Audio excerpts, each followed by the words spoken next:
2023 का आखिरी दिन जब पूरे देश में जश्न का माहौल है, देश की जनता धार्मिक स्थलों पर मत्था टेक रही है, लेकिन सियासत राम मंदिर पे ही हो रही है। मोदी योगी अयोध्या का उद्धार कर रहे हैं, लेकिन अखिलेश यादव और कांग्रेस नेता मंदिर की भव्यता पर भी सवाल उठा रहे हैं और बता रहे हैं कि ये सिर्फ इसलिए हो रहा है ताकि देश की जनता नौकरी और रोजगार ना मांगे। आखिर विपक्ष के सवाल में कितनी सच्चाई है, आपको एक रिपोर्ट के जरिए दिखाते हैं। सियावर रामचंद्र की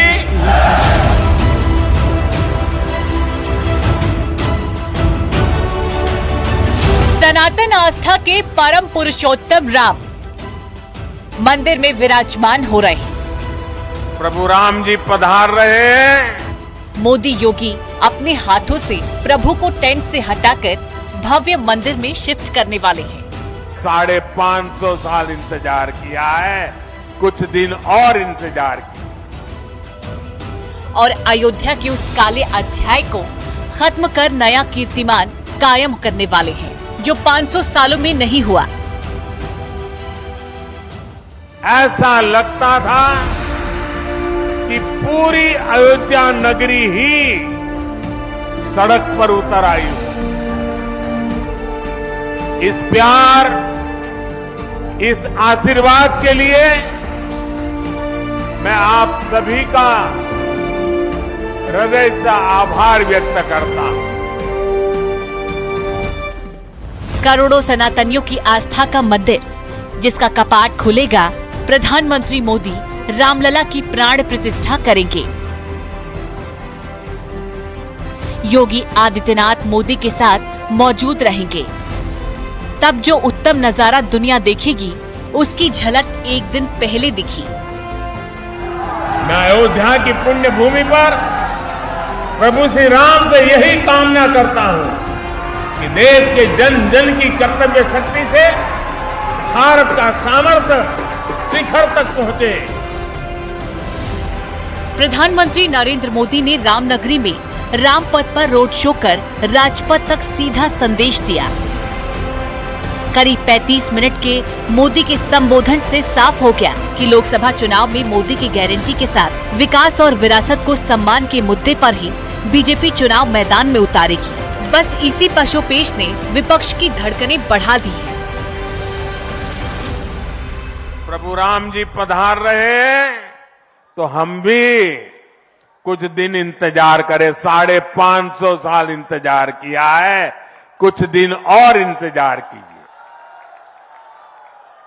और इसलिए सुरक्षा के लिहाज से, व्यवस्था के लिहाज से मेरी आप सबसे बार बार प्रार्थना है कि कृपा करके, क्योंकि आप प्रभु राम के दर्शन, अयोध्या का नव्य भव्य दिव्य मंदिर आने वाली सदियों तक दर्शन के लिए उपलब्ध है। आप जनवरी में आए, फरवरी में आए, मार्च में आए, 1 साल के बाद आए, 2 साल के बाद आए, मंदिर है ही। और इसलिए 22 जनवरी को यहां पहुंचने के लिए भीड़भाड़ करने से आप बचिए, ताकि यहां जो व्यवस्था है, मंदिर के जो व्यवस्थापक लोग हैं, मंदिर का जो ट्रस्ट है, हमें इतना पवित्र काम उन्होंने किया है, इतनी मेहनत करके किया है, पिछले 3-4 साल से दिन रात काम किया है, उनको हमारी तरफ से कोई तकलीफ नहीं होनी चाहिए। फूलों से सजी सवरी नई अयोध्या और जगह जगह राम भजनों की धुन त्रेता युग की रामनगरी का भाव जागृत कर रही थी।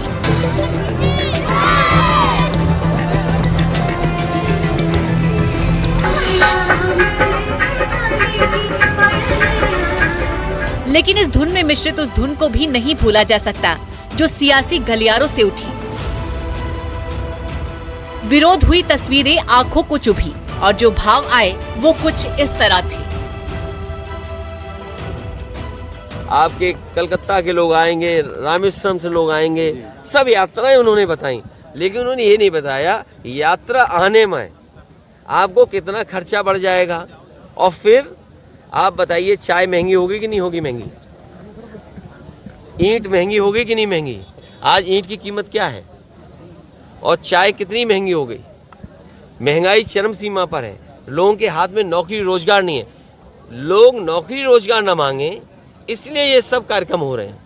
सरकारें विपक्ष की हों या रूलिंग पार्टी की हों, जो देश की रूलिंग पार्टी है, सबके साथ इंसाफ हो और पूरे देश का विकास हो।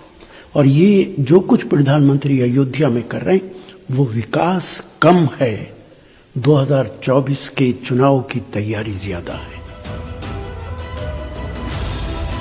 यूं तो समाजवादी पार्टी और कांग्रेस पहले राम मंदिर निर्माण के विरोध में थी, फिर मोदी योगी ने जब सारी बाधाओं को पार कर लिया तो विपक्ष की नई खिसियाहट शुरू हो गई। फिर उन 100 करोड़ सनातनियों की आस्था की किसे फिक्र?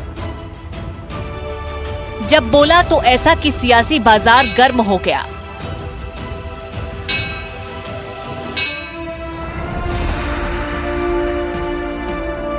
मोदी का मानना है कि रामलला के टेंट से लेकर भव्य राम मंदिर तक का सफर काशी विश्वनाथ धाम कॉरिडोर, मथुरा कृष्ण जन्मभूमि, जहां कई दशकों तक किसी ने धार्मिक महत्व के इन प्रतीक स्थलों को संभालने की सुध नहीं ली, उन्हें बीजेपी सरकार ने महज 10 साल में नई पहचान दी।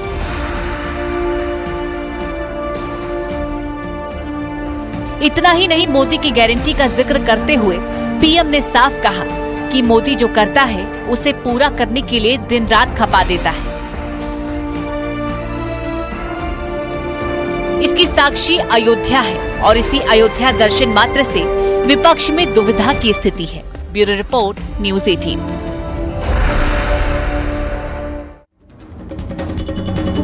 बीजेपी की विकसित भारत संकल्प यात्रा 23 से होकर 24 में प्रवेश कर रखी है और इसी यात्रा को और रफ्तार देने के लिए सीएम योगी और जेपी नड्डा खुद जनसभा कर रही हैं और विकसित भारत का मंत्र भी दे रहे हैं। साथ ही बता रहे हैं कि कैसे प्रधानमंत्री मोदी के संकल्प को साकार किया जाए, कैसे पीएम मोदी अंतिम छोर पर बैठे व्यक्ति के पास योजनाओं का लाभ पहुंचा रहे हैं। एक रिपोर्ट के जरिए आपको दिखाते हैं।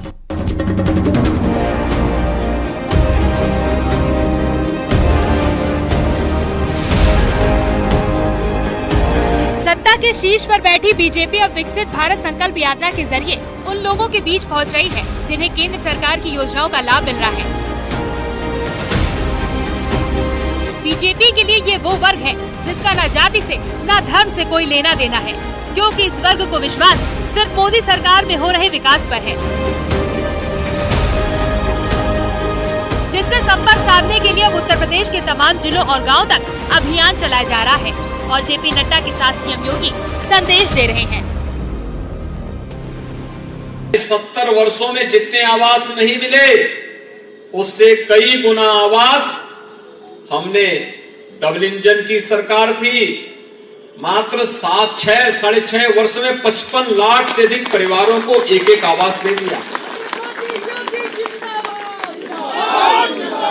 70 वर्षों में उत्तर प्रदेश में जितने गरीब परिवारों को शौचालय नहीं मिले होंगे, हमने मात्र 6.5 वर्ष में डबल इंजन की भारतीय जनता पार्टी की सरकार ने 3 करोड़ गरीब परिवारों के घर में एक एक शौचालय प्रदेश के अंदर बना दिए।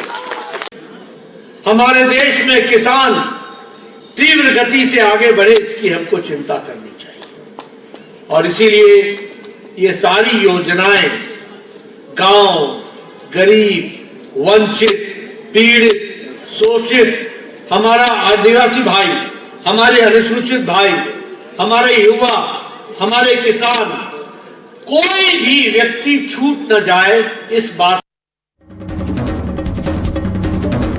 2023 हमने 364 दिन का सफर पूरा कर लिया है। 3 घंटे बाद में 2023 अतीत बन जाएगा, लेकिन इस साल यूपी की सियासत में जो बदलाव हुआ है वो लोगों के जहन में जल्दी जाने वाला नहीं है। इसमें चाहे निकाय चुनाव के दौरान शब्दबाढ़ हो या फिर 5 राज्यों का चुनावी परिणाम जो 2023 में हिट रहा। आपको बताते हैं निकाय टू विधानसभा 23 की सियासी कथा। उत्तर प्रदेश में बीजेपी ने ट्रिपल इंजन की सरकार मंत्र दिया और उसे मोदी योगी ने पूरा भी किया। बीजेपी के पाले मुस्लिम वोट, यानी उस सीट पर भी 2023 बीजेपी की जीत हुई जहां मुस्लिमों का दबदबा था। पीडीए फेल, इंडी में खेल, यानी कि चुनावी राज्यों में अखिलेश का पीडीएफ फॉर्मूला पूरी तरह से फेल हो गया।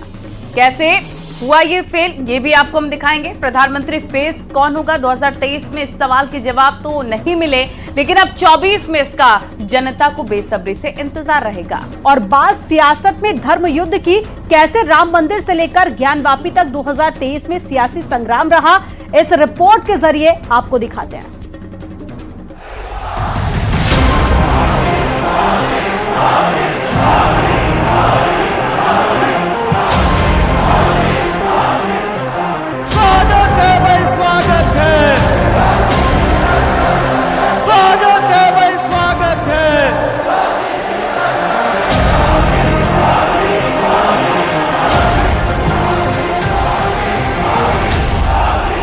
मोदी की गारंटी यानी गारंटी पूरा होने की गारंटी।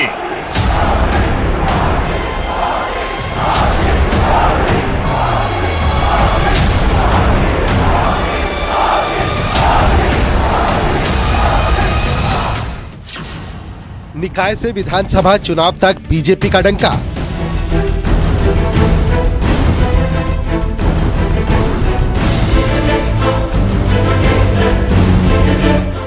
और राम मंदिर से मथुरा शाही ईदगाह तक धर्म युद्ध की धमक।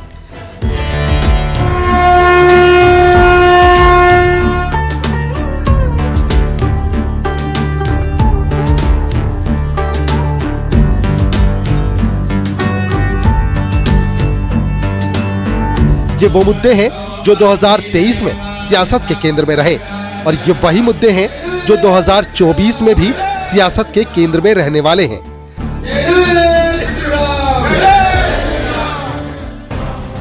बस बदल गई तो वो है तारीख, वो है साल, जब हम 2023 से 2024 में प्रवेश कर चुके हैं। तारीख गवाह है जब मोदी योगी की जोड़ी 2017 के बाद 2022 और फिर 2023 में निकाय चुनाव में सबसे बड़ी जीत अपने नाम की। इस चुनाव में ट्रिपल इंजन का नारा छाया रहा और विजय पताका ऐसा फहराया कि विपक्ष के भी रोंगटे खड़े हो गए। निकाय में विपक्ष का सूपड़ा साफ, बीजेपी की 17 सीटों पर रिकॉर्ड जीत हुई। समाजवादी पार्टी का खाता तक नहीं खुला। बीएसपी 2 से 0 सीट पर सिमट गई और निकाय चुनाव में सपा की तरह कांग्रेस भी शून्य पर रही।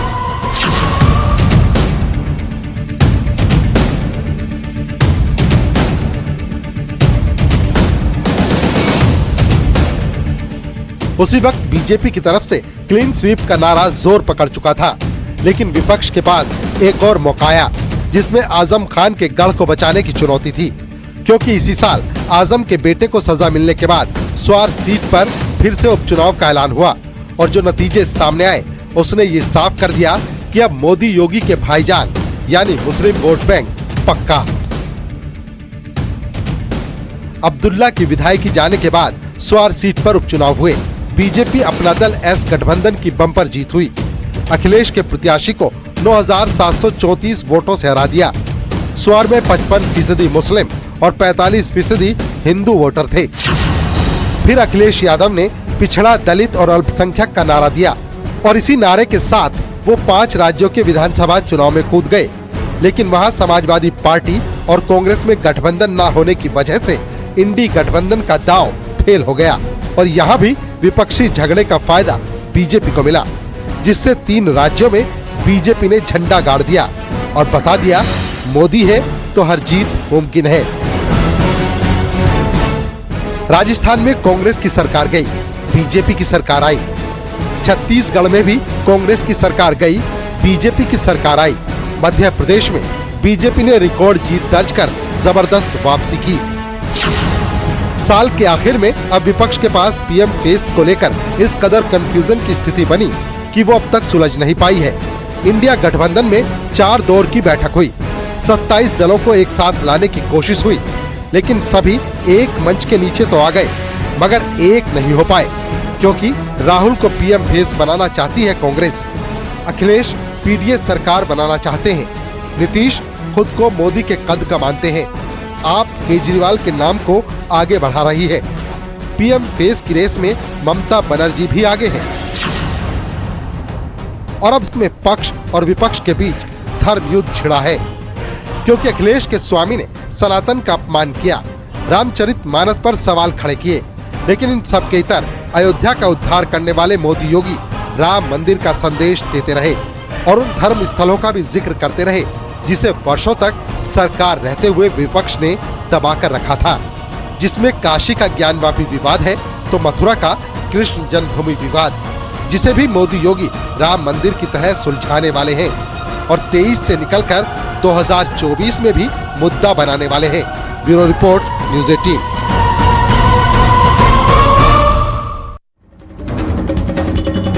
भारत ने साल 2023 में कई मील के पत्थर छुए हैं, कई कीर्तिमान स्थापित किए हैं और दुनिया में अपनी एक नई पहचान हासिल करने की यात्रा में कई कदम आगे भी बढ़ा है और इन सब के सूत्रधार रहे देश के प्रधानमंत्री नरेंद्र मोदी। आपको दिखाते हैं प्रधानमंत्री मोदी के साल 2023 में कुछ एक्सक्लूसिव तस्वीरें जो उनकी सियासी छवि से इतर भी कई पहलू दिखाती है।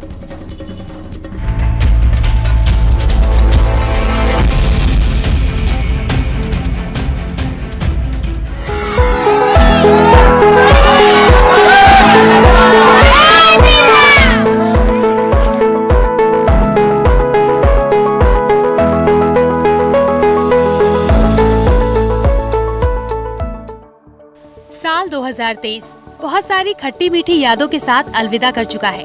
खास बात यह है कि भारत ने साल 2023 में कई मील के पत्थर छुपे हैं, कई कीर्तिमान स्थापित किए और दुनिया में अपनी एक नई पहचान हासिल करने की यात्रा में कई कदम आगे भी बढ़ा और इस सबके सूत्रधार रहे देश के प्रधानमंत्री मोदी। आपको दिखाते हैं प्रधानमंत्री मोदी की साल की 2023 में कुछ एक्सक्लूसिव तस्वीरें जो उनकी सियासी छवि से इतर भी कई पहलू दिखाती हैं। 2023 की इन 23 एक्सक्लूसिव तस्वीरों में पीएम मोदी अलग अलग अंदाज में नजर आ रहे हैं। इस तस्वीर में प्रधानमंत्री मोदी के चेहरे पर चंद्रयान 3 की चांद पर सफल लैंडिंग के बाद की खुशी साफ दिखाई दे रही है। इस तस्वीर में पीएम मोदी इसरो के प्रमुख एस सोमनाथ के गले मिलते हुए दिख रहे हैं। ये पूरे देश के लिए काफी भावुक कर देने वाला पल रहा था।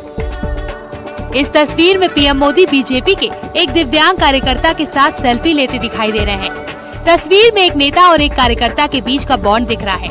ये तस्वीर पीएम मोदी के चेन्नई दौरे के दौरान की है। इस तस्वीर में पीएम मोदी देश की युवा शक्ति से संवाद कर रहे हैं। ये तस्वीर देश की सबसे खास ट्रेनों में शुमार वंदे भारत एक्सप्रेस की है और पीएम मोदी ऑन बोर्ड युवाओं से बातचीत करते दिखाई दे रहे हैं। ये तस्वीर दिल्ली में प्रधानमंत्री के आवास 7 लोक कल्याण मार्ग की है। इस तस्वीर में पीएम आवास के लॉन में गाय घूमती दिख रही है और पीएम मोदी भी वहां मौजूद है और गायों को दुलार कर रहे हैं। ये तस्वीर भी प्रधानमंत्री के आवास 7 लोक कल्याण मार्ग की है। इस तस्वीर में पीएम मोदी अमेरिका के राष्ट्रपति जो बाइडेन के साथ पीएम आवास के गलियारों में बातचीत करते हुए दिखाई दे रहे हैं और टहलते दिख रहे हैं। जो बाइडेन के चेहरे पर गर्मजोशी के अंदाज में मेहमान नवाजी की संतुष्टि साफ दिखाई दे रही है। इस तस्वीर में पीएम मोदी देश की मातृशक्ति का अभिवादन करते और आशीर्वाद लेते दिखाई दे रहे हैं। ये तस्वीर उत्तराखंड के पिथौरागढ़ में गूंजी गांव की है। अपने दौरे में पीएम मोदी स्थानीय ग्रामीणों के बीच दिखाई दे रहे हैं। इस तस्वीर में पीएम मोदी बेजुबान जानवरों को खाना खिलाते दिख रहे हैं। ये तस्वीर पीएम मोदी के हिमाचल दौरे की है। तस्वीर में पीएम मोदी लेप्चा में कुछ जानवरों को खाना खिलाते हुए दिख रहे हैं। अगली तस्वीर में पीएम मोदी एक पार्टी कार्यकर्ता की मदद करते दिखाई दे रहे हैं। दरअसल कार्यकर्ता की वॉकिंग स्टिक गिर गई तो पीएम मोदी ने खुद उठाकर इसे दिया। तस्वीर मध्य प्रदेश के एक कार्यक्रम की है। इसके बाद की तस्वीर में एक नेता और एक कार्यकर्ताओं के बीच का मजबूत बॉन्ड दिखाई दे रहा है। तस्वीर में पीएम मोदी कार्यक्रम के बाद हेलीपैड पर स्थानीय कार्यकर्ताओं से बातचीत कर उनका हाल ले रहे हैं। ये तस्वीर कर्नाटक के कोलार की है। अगली तस्वीर में PM Modi German chancellor Olaf Scholz के साथ दिख रहे हैं। तस्वीर में दोनों के बीच हल्के फुल्के अंदाज से बातचीत हो रही है और पीएम मोदी ओलाफ शोल्ज को पान ऑफर करते हुए दिखाई दे रहे हैं। अगली तस्वीर में पीएम मोदी पवित्र सेंगोल के साथ दिख रहे हैं। ये तस्वीर नए संसद भवन के लोकार्पण कार्यक्रम में सेंगोल की स्थापना के दौरान की है। अगली तस्वीर मध्य प्रदेश के शहडोल की है। यहाँ पीएम मोदी परफॉर्मेंस के लिए आए बच्चों से बातचीत करते हुए दिख रहे हैं और दोनों बच्चों को फुटबॉल देते दिख रहे हैं। अगली तस्वीर पीएम मोदी के अयोध्या दौरे की है। अपने कार्यक्रम के बीच अचानक पीएम मोदी एक उज्ज्वला योजना के लाभार्थी परिवार के घर पहुंच गए और योजनाओं से परिवार को मिली मदद के बारे में जानकारी ली। इस दौरान पीएम मोदी ने इस परिवार के घर बैठकर चाय भी पी। अगली तस्वीर में पीएम मोदी G20 के नेताओं के साथ बैठक की अध्यक्षता करते दिखाई दे रहे हैं। ये तस्वीर दिल्ली में G20 समिट के एक खास बैठक के दौरान ली गई थी। इस तस्वीर में पीएम मोदी यशोभूमि में विश्वकर्मा योजना के लाभार्थियों के साथ संवाद करते हुए दिख रहे हैं। इस दौरान पीएम मोदी एक पोल्ट्री स्टॉल पर विश्वकर्माओं के साथ बातचीत करते हुए नजर आ रहे हैं। अगली तस्वीर में पीएम मोदी इंडियन एयरफोर्स की कॉम्बैट यूनिफॉर्म में दिखाई दे रहे हैं। तस्वीर में पीएम मोदी स्वदेशी लड़ाकू विमान की उड़ान के बाद वापस आते दिखाई दे रहे हैं। अगली तस्वीर फ्रांस में बेस्टाइल परेड डे पर पीएम मोदी के दौरे की है। इस खास मौके पर फ्रांस के राष्ट्राध्यक्ष इमैनुअल मैक्रो पीएम मोदी का गर्मजोशी के साथ स्वागत करते नजर आ रहे हैं। अगली तस्वीर में PM Modi world cup final में हार के बाद निराश टीम इंडिया के खिलाड़ियों का मनोबल बढ़ाते हुए दिखाई दे रहे हैं। तस्वीर में पीएम मोदी विराट कोहली और रोहित शर्मा को दिलासा दे रहे हैं। अगली तस्वीर अहमदाबाद के रोबोटिक पार्क की है। यहाँ पीएम मोदी को एक रोबोट चाय परोस रहा है और पीएम मोदी इसे देखकर मुस्कुरा रहे हैं। अगली तस्वीर उत्तराखंड में पार्वती कुंड पर पीएम मोदी की पूजा अर्चना की है। पीएम मोदी ने अपने दौरे पर पार्वती कुंड में काफी देर तक वक्त बिताया था। अगली तस्वीर बीकानेर में पीएम मोदी के रोड शो की है। बारिश के दौरान रोड शो में पीएम मोदी के साथ साइकिल सवारों का एक ग्रुप चल रहा है। इससे अगली तस्वीर में पीएम मोदी मुंबई में सैफी एकेडमी के नए कैंपस के लोकार्पण के मौके पर दिखाई दे रहे हैं। इस तस्वीर में पीएम मोदी रोटी बनाने पर हाथ आजमाते दिखाई दे रहे हैं। आखिरी तस्वीर पीएम मोदी और इटली के राष्ट्राध्यक्ष जॉर्जिया मेलोनी की है। इस तस्वीर में जॉर्जिया मेलोनी पीएम मोदी से काफी प्रभावित दिख रही हैं और साथ में सेल्फी ले रही हैं।